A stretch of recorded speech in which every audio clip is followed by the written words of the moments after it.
IQ. ¿Qué? ¿Cómo? Has sido elegido para divulgar el ascenso de Benny Urquídez. ¿Elegido? ¿Pero quién me va a perturbar en mis vacaciones en este típico día gallego de pleno agosto? Pues ¿quién va a ser, alma de cántaro? Tus suscriptores y tus Patreons. Pero a ver, yo quiero seguir tomando la niebla. Ponte a trabajar, coño. Vale. Joder, Musufasa. Tú antes molabas.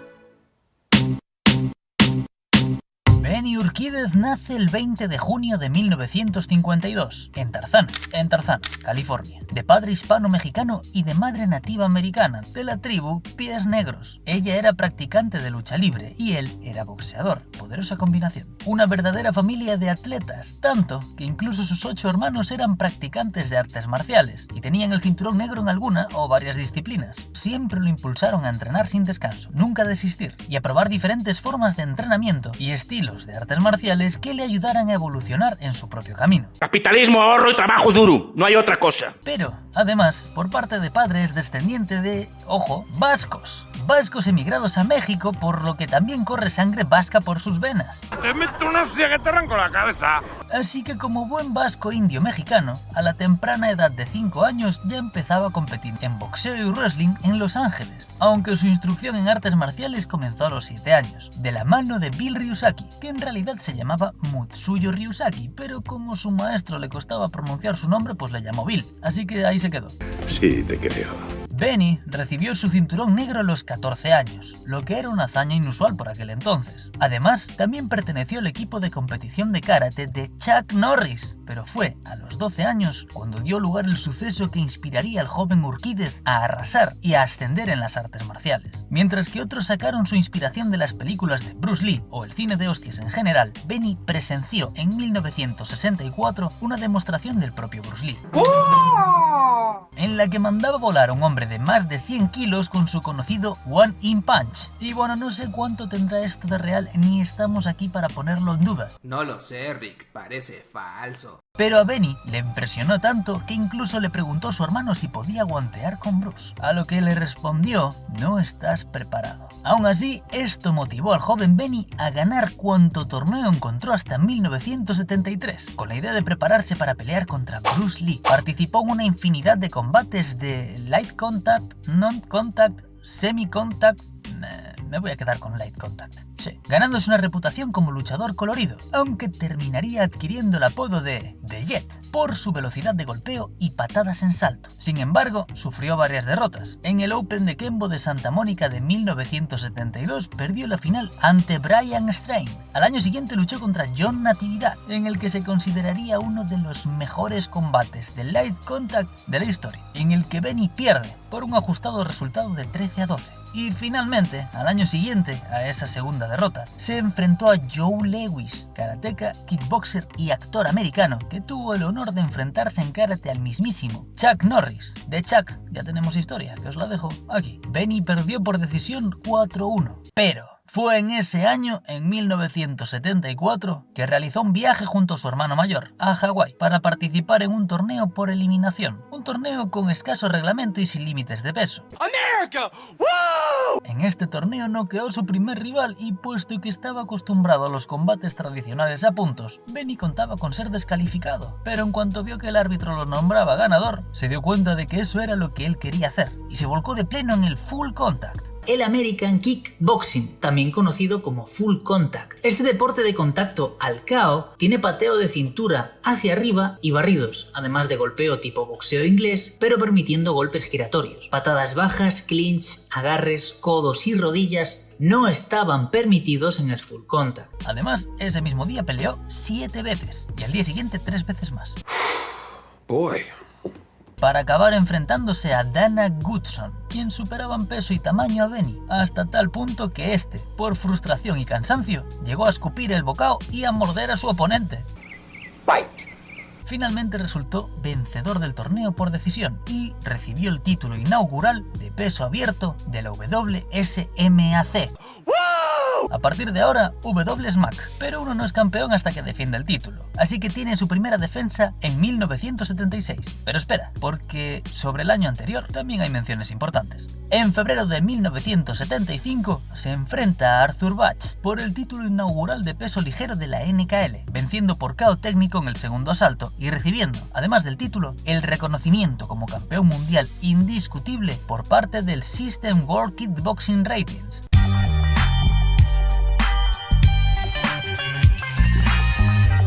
Rápidamente, al mes siguiente tiene su primera defensa del título de la NKL. No he conseguido el nombre de su contrincante, por lo que vamos a decir que peleó contra Cabeza. Y tampoco he encontrado imágenes de la pelea, por lo que seguro fue una batalla encarnizada y digna de ver. Lo que sí sé es que Benny logró defender su título venciendo el combate con una patada en la cabeza de Cabeza. Tal que así. Al cabo de apenas un mes se enfrentaría a Demetrius Habanas, venciendo por decisión y defendiendo su título de la NKL de forma exitosa por segunda vez. Para el mes siguiente, porque sí, el ascenso de Benny es tan bestia que tiene una pelea por el título cada mes. Se enfrenta a Tayari Cassell, a quien vence por decisión, haciéndose con el título mundial de peso ligero del WPKO. Y a pesar de que acabo de decir que tenía un combate por el título cada mes, resulta que no, ya que ese mismo mes, mayo de 1975, tiene una segunda pelea por el título, esta vez contra Ronald Talton, al que gana por KO en el segundo asalto y consigue el título mundial de peso ligero de la W Smack. Pero aún hay más, porque en ese mismo mes también tiene su primera defensa de ese mismo título contra el tailandés Sanun Plaipulsalp. Vence por KO técnico en el segundo asalto debido a un corte. Y para el mes siguiente tiene otras dos defensas de sus títulos. Primero su segunda defensa del último título mencionado, venciendo a Ken Riley por KO en el segundo asalto. Y segundo, contra Eddie Andujar, en su tercera defensa del título de la NKL. Mantiene por tercera vez el título de W Smack al mes siguiente contra Burnice White, ganando por KO en el cuarto asalto. KO por patada, tal que así. Right into the face. Para octubre lo defiende por cuarta vez, también por KO, pero en el tercer asalto contra Bill Henderson. Y para cerrar bien el año, Benny se enfrenta a... Bueno, no he podido encontrar el nombre de su contrincante, pero se juega el título de... Bueno, tampoco es un combate por un título, pero vamos a llamar a su oponente Cabeza 2, porque este combate requiere mención, ya que Benny fue descalificado por noquear a Cabeza 2 con un cuarto puñetazo. Sí, sé que puede sonar un poco raro, pero la regla que había en este torneo era que por cada 3 puñetazos debía seguir mínimo una patada. Sin embargo, en su récord consta como victoria por KO en el segundo asalto. That's fucking illegal. Pero quedaos con el dato porque lo explicaré más adelante en el capítulo Controversias de Benny Urquídez. Ahora sí, en 1976 tuvo su primera defensa del título de peso abierto del W Smack contra el tailandés Sanun Plaipulsalp, al que había vencido previamente por un corte y al que vence esta vez por decisión. Se enfrenta a Ernest Hart Jr., contra quien había peleado medio año antes, pero que había resultado en un empate técnico debido a un corte grave. Este segundo encuentro es por el título inaugural de peso ligero de la PKA, venciendo por decisión y haciéndose con dicho título. También se enfrenta nuevamente contra Eddie Andujar, esta vez por el título inaugural del peso ligero del WKA, además de la primera defensa del reciente título de la PKA, manteniéndolo con una victoria por KO técnico en el octavo asalto y llevándose el inaugural de la WKA. Al año siguiente, Benny hace contacto con el Muay Thai en un encuentro contra el tailandés Narongoi Kiatpandit. Esto resultó en un no contest debido a varios sucesos que explicaré más tarde junto al caso de Cabeza 2. Tras esto se enfrenta a Howard Jackson en su segunda defensa del título de la PKA. Vence el combate en el cuarto asalto, supuestamente por parada médica, pero yo diría que es más bien un KO o KO técnico, ya que Benny le mete un galleto con la izquierda. Espera, mejor vamos a poner el audio original para que se aprecie el impacto.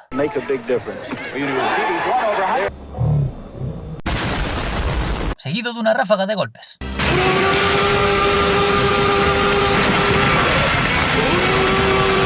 Que ponen a Jackson a bailar.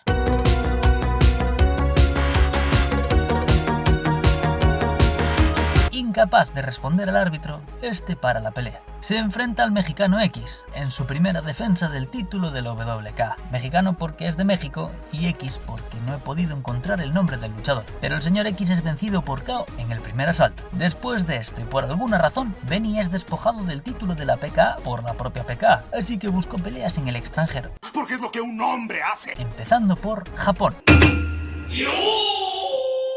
Luchó bajo las reglas de compromiso entre Estados Unidos y Japón, del WWK, que incluían patadas en las piernas y rodillazos al cuerpo, y bajo estas reglas se enfrenta a Katsuyuki Suzuki en la segunda defensa del peso ligero del WWK, que además fue reclasificado a la categoría de superligero. Pero atención a esto, porque para el sexto asalto, Suzuki, fatigado y machacado, escupe el protector bucal y se levanta para continuar, pero no lo recoge. Es decir, el árbitro le permite continuar el combate sin el protector, que se quite los guantes ya también, a ver qué pasa. Bueno, Benny acaba venciendo por KO. Tras esto, y a pesar de que Benny no había alcanzado ningún rango en el karate japonés, decide otorgarse a sí mismo el título de sensei, porque sí, porque puede.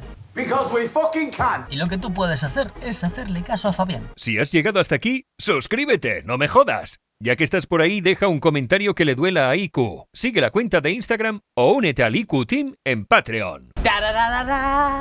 A raíz del combate contra Suzuki, la Asociación de Kickboxing de Japón, por la cual Suzuki había sido clasificado como el número 2, se interesó en el deporte estadounidense de full contact y decidió promover una serie de combates de reglas mixtas entre los luchadores de karate full contact y los kickboxers japoneses. Nada puede mal ir sal. Así que pusieron a Benny a pelear contra el número 1, Kunimitsu Okao, que era bastante más grande que Benny y lo mandaba a volar con facilidad, pero Benny consigue aguantar hasta el cuarto asalto, donde el japonés empezó a perder fuelle y fuerza en sus puños, lo que Benny aprovechó para lanzar toda su artillería.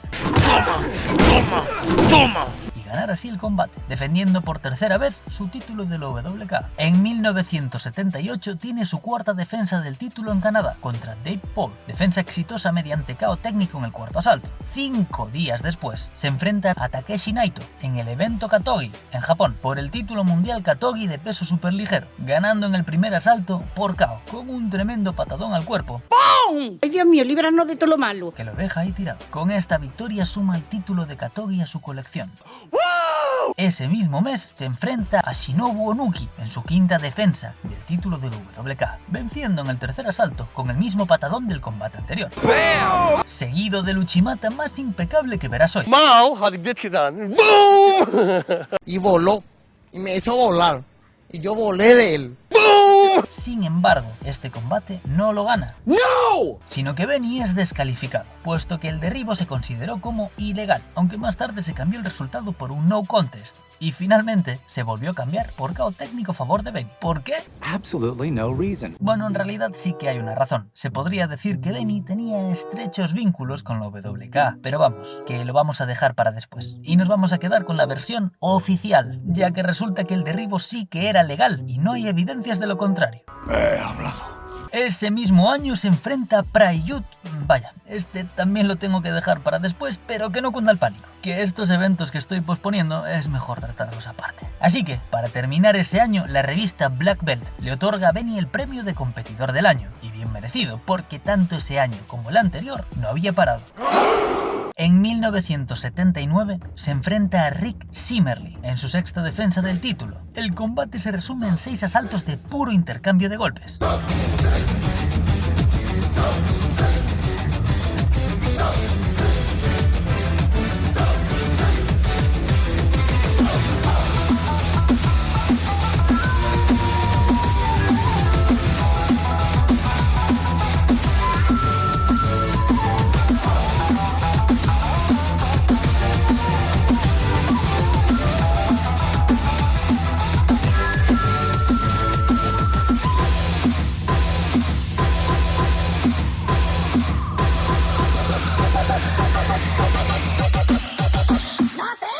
Hasta que su rival no es capaz de soportar más castigo y acaba sucumbiendo ante el campeón. Just to suffer. Defiende el título por 7ª vez contra Frank Holloway, ganando por decisión, y por 8ª contra Yoshimitsu Tamashiro, a quien vence también por decisión. Al año siguiente tiene un segundo combate contra Shinobu Onuki, defendiendo el título por 9ª vez, y a falta de otro polémico derribo, esta vez venció con un potente gancho de izquierda al cuerpo, que le hace caer al suelo retorciéndose de alegría. Pelea por segunda vez contra Frank Holloway como 10ª defensa, venciendo por decisión, y tras esto tiene un combate contra Billy Jackson, que no es por el título, pero sí que es el último combate que voy a posponer para después. Su 11ª defensa del título fue contra Kung Fu Tak, y vence por KO técnico en el cuarto asalto debido a un corte. He intentado encontrar el movimiento que provocó el corte, pero con el 4K de las imágenes me ha sido imposible. En 1982 se enfrenta a Yutaka Koshikawa, quien a pesar de lograr conectar conectar en el cuarto asalto una patada realmente peligrosa, no es suficiente para parar al campeón, que en el sexto asalto le propina su habitual patadón al cuerpo, que en pocos segundos hace mella en el japonés y cae derrotado, logrando defender su título por 12ª vez. ¡Lo molió! Al año siguiente, en su 13ª defensa, vence a Kunimasa Nagai, derribándolo con una suave izquierda en el cuarto asalto, seguido rápidamente de otra izquierda más potente que lo termina de noquear. Y ese mismo año defiende el título contra Iron Fujimoto, en su 14ª defensa, que se dice pronto, ganando por KO en el sexto asalto con otra de sus potentes izquierdas. En 1984 luchó contra Iwan Sprang en Ámsterdam, en un combate por el título mundial de peso welter de la MTBN, bajo reglas modificadas de Muay Thai, es decir, sin codos. En el cuarto asalto, el árbitro para el combate por la ausencia de respuesta del oponente, sumando otro título más a la colección de Benny. Para 1985 su carrera en el ring se detuvo en gran medida. Se enfrentó al canadiense Tom LaRouche en un combate por el título de peso welter de la WKA. Vence por decisión dividida y, aparte de llevarse el título, antes de la pelea, Benny había dejado vacante el título de peso superligero de la WKA. Después de la pelea, dejó también vacante el título de peso welter que acababa de conseguir y además pone fin a su imparable ascenso, recibiendo el reconocimiento como campeón indiscutible de peso welter por parte de Star.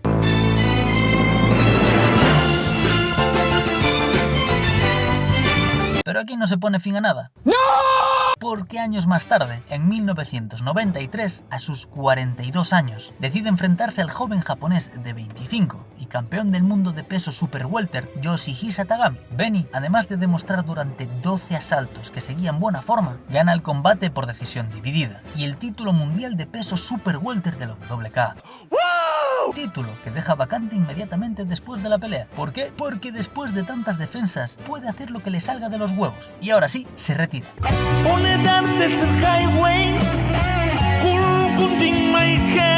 Su palmarés total varía considerablemente según las fuentes. El resultado con el que más coinciden y también el que sale en su web oficial es 63-0, es decir, invicto. ¿Pero esto es realmente así? Sí. No. Pues siento decirlo, pero no. Es más, incluso he visto por ahí que su récord es de 200-0, lo que no tiene puto sentido, ya que aunque sumasen todos los combates de Eye Contact, sus peleas de niño y demás, estarían pasando por alto también sus derrotas en estas competiciones. Así que, para aclarar un poco esto, vamos a pasar a las controversias de Benny Urquídez.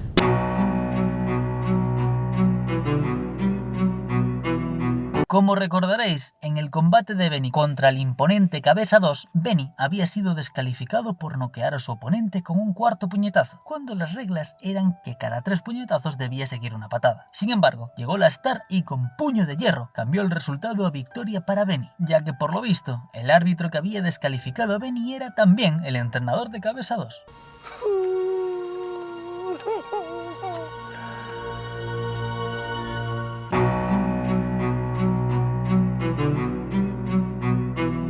La segunda movida se desarrolla en el combate de Benny contra Narongoi Kiat Bandit. En esta ocasión, Benny conocía por primera vez las low kicks y le dolían tanto que empezó a intentar saltar cada vez que su oponente le lanzaba una. Para el segundo asalto intentó hacer lo mismo, pero su rival lo bloqueó con la tibia, lo que se tradujo en más dolor. Por si no fuese suficiente, el tailandés comenzó a castigarle con rodillazos desde el Muay Thai Clinch, a lo que Benny, dando por hecho que aquello estaba fuera del reglamento, respondió con un derribo de judo, tal que así.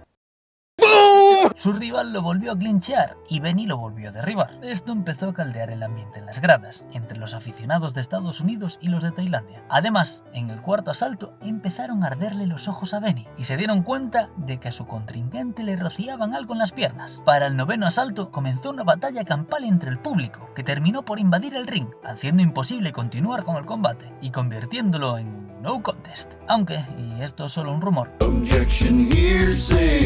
se cuenta por ahí que la pelea entre el público fue provocada por el grupo del propio Benny, que en vista de que iba a perder por decisión, decidieron sabotear el combate. Pero, como digo, son rumores.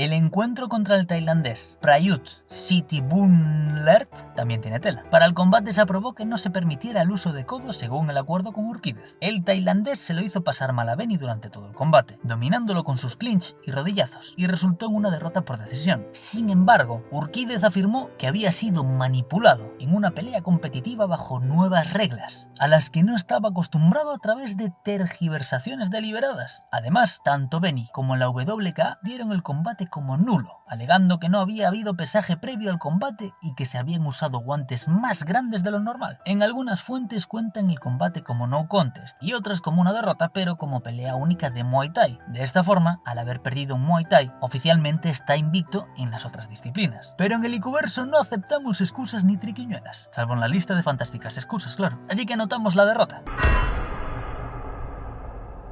Se fijó una revancha que Benny canceló el día del evento. Según un informe, viajó a Japón, pero no pudo recuperarse lo suficiente de una fiebre alta que contrajo por una reacción alérgica a los analgésicos que tomaba para tratar una lesión en un nudillo izquierdo. Y yo creo que esta sí merece estar en la lista de fantásticas excusas.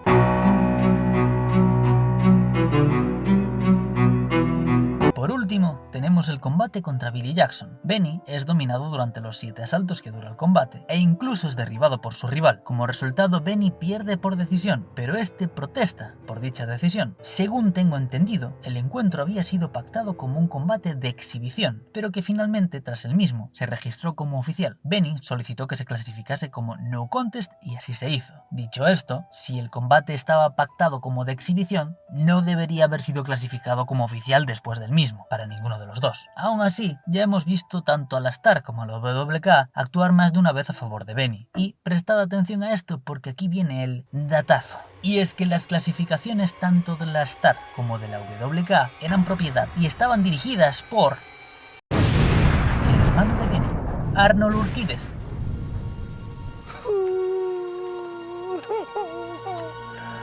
Así que con todo lo mencionado fijamos su récord final en 63 victorias, ojo cuidado, 57 de ellas por KO, una derrota, un empate y 2 no contest. Además, nuestra lista de kickboxing incluye Muay Thai, así que también va siendo hora de incluir al olvidado Wakabe en ella.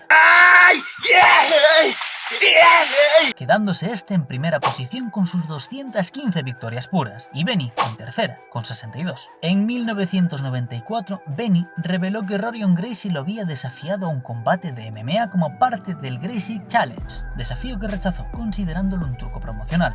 Yep. En respuesta a esto lo volvieron a desafiar, esta vez en mano de Royce Gracie, a quien también rechazó. Meses más tarde, Royce empezó a provocar a Benny, alegando que Rorion lo había dominado en un entrenamiento, pero a Benny solo le valía pelear bajo reglas de kickboxing, lo cual tiene sentido, y a Rorion no le valía, puesto que no era kickboxer, lo cual también tiene sentido.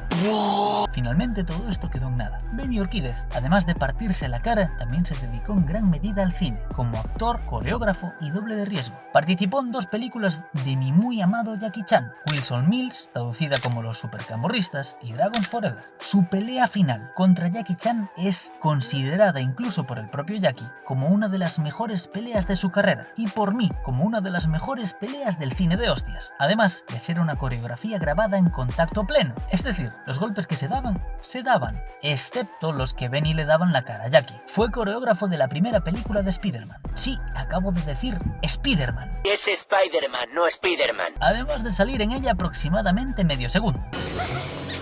También fue el encargado de instruir a los actores de Street Fighter de la película de Juan Claudio para las escenas de pelea, y ahí lo estaba haciendo de preso. A pesar de lo mala que es esta película, me la he visto incontables veces de niño, pero nunca me he dado cuenta de que estaba ahí. Y ya que menciono a Juan Claudio, que se sepa que su típica pose de piernas abiertas y brazos cruzados no es de cosecha propia, es de Benny, quien posaba de esta forma antes que él. Su trabajo en el cine es mucho más extenso. De hecho, también coreografió la película Roadhouse, la cual, según tengo entendido, tendrá un remake protagonizado por Conor McGregor. Pero como no me apetece seguir resumiéndolo, lo vamos a dejar aquí. Urquídez es un artista marcial como pocos podemos encontrar. Ha entrenado en más de 9 estilos, en una época en la que las MMA no existían como tal. Entre ellos, Judo, Kaiyukenbo, Shotokan, Taekwondo, Lima Lama, White Crane Kung Fu, Jiu-Jitsu, Aikido y American Kenpo, entre otros.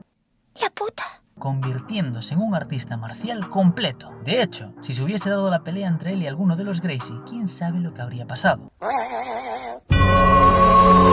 Nunca rechazó aprender algo nuevo e incluirlo entre sus técnicas si valían la pena. Incluso fundó su propio estilo, el Karate Ukidokan, que enseñaba en su propio gimnasio, de Jet Gym, en California. Este gimnasio cerró en 2007, pero continuó enseñando en privado y como coordinador de dobles. También es autor de varios libros y vídeos instructivos que, bueno, no tengo en mi carpeta de conocimiento extremo, pero solucionaré violentamente. En general, por una vida totalmente dedicada a las artes marciales y deportes de combate, más su impecable trayectoria, es más que merecido su vídeo en el canal, creando una conexión más en el Ikuverso con el kickboxing, el Muay Thai, el valetudo e incluso el cine de hostias. Es más, Benny tiene el honor de inaugurar la lista de melenudos fantásticos, donde lo posicionamos aquí y agregamos otras melenas que ya han sido historiografiadas en el canal. Ah, y me olvidaba, Joanna Jędrzejczyk, tras una ajustadísima votación, habéis decidido que se quede en el puesto número 2 de las musas del canal. Esta ha sido la historia de ascenso de Benny Urquídez, de Jet. Gracias por estar ahí, gente. Hasta la vista.